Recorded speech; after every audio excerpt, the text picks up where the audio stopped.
check whether it is consistent or not. Okay, the condition we have to check that rank of A equal to rank of A given B இல்லைனா rank of A not equal to rank of A given B வருதா அப்படிங்கிறது நம்ம check பண்ண போகிறோம். அதுக்காக இதெல்லாமே matrix ஃபார்மேட்டில் மாற்றினதுக்கப்புறம் இப்படி வருது. இது வந்து A மேட்ரிக்ஸு. இதில் வந்து ஈக்குவல் டு வேல்யூ இந்த இங்கே ஈக்குவேஷனில் இருக்கக்கூடிய வேல்யூ எல்லாமே இங்கே எழுதிட்டிங்க அப்படின்னா அதுதான் வந்து ஆகுமெண்டட் மேட்ரிக்ஸ்ன்னு சொல்கிறாங்க. A given Bனோட ஃபார்மேட் இது. இதை வந்து ஃபஸ்ட்டு நம்ம ரோ எக்லான் ஃபார்முக்கு மாற்ற போகிறோம். ரோ எக்லான் ஃபார்ம்னால் நம்ம காஸ் எலிமினேஷனில் யூஸ் பண்ணுவோம் இல்லைக்கன்னா இதுதான் நம்மளுடைய மேட்ரிக்ஸில் இதுதான் டயகனலுக்கு கீழே இருக்கக்கூடிய வேல்யூஸ் எல்லாமே நம்ம வந்து ஜீரோ ஆக்க போகிறோம். ஐ மீன் தட் இது டயகனல். இந்த டயகனல் கீழே இந்த வேல்யூ இது எல்லாத்தையுமே நம்ம ஜீரோ, அதாவது அப்பர் ட்ரையாங்குலராக மாற்ற போகிறோம். ஸோ மாற்றினதுக்கு அப்புறமா இந்த மாற்றுற ப்ரொசீஜர் வந்து எப்போ மூலம் நம்ம நார்மலாக காஸ் எலிமினேஷனில் யூஸ் பண்ணுறோம்ல அதே ப்ரொசீஜர் தான். இதெல்லாம் பண்ணிவிட்டு இந்த மாதிரி ஃபார்மேட்டில் இங்கே மாற்றிட்டோம்.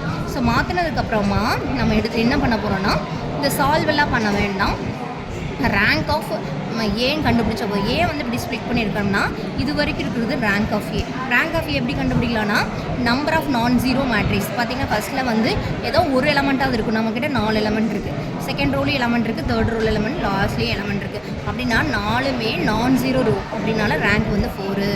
இப்போது rank of A given B அப்படின்னா ஃபுல் மேட்ரிக்ஸ் எடுத்துக்கோங்க. இங்கிருந்து லாஸ்ட் வரைக்கும் எல்லாமே செக் பண்ணணும். எல்லாமே நம்பர் ஆஃப் நான் ஜீரோவாக இருக்குங்களா அப்படின்னா அது ஃபுல்லாமே நம்ம கவுண்ட் எடுத்துக்கணும். 1 2 3 4. So number of non zero ரோஸினோடைய count பார்த்திங்கன்னா 4. இது ரெண்டுமே ஈக்குவலாக இருக்குங்களா. இப்போ அன்னோன் வந்து பார்க்கலாம். அன்னோன் பாருங்கள், கொஷினில் எக்ஸு ஒய் இசட்டபிள்யூ 4 அன்னோன்.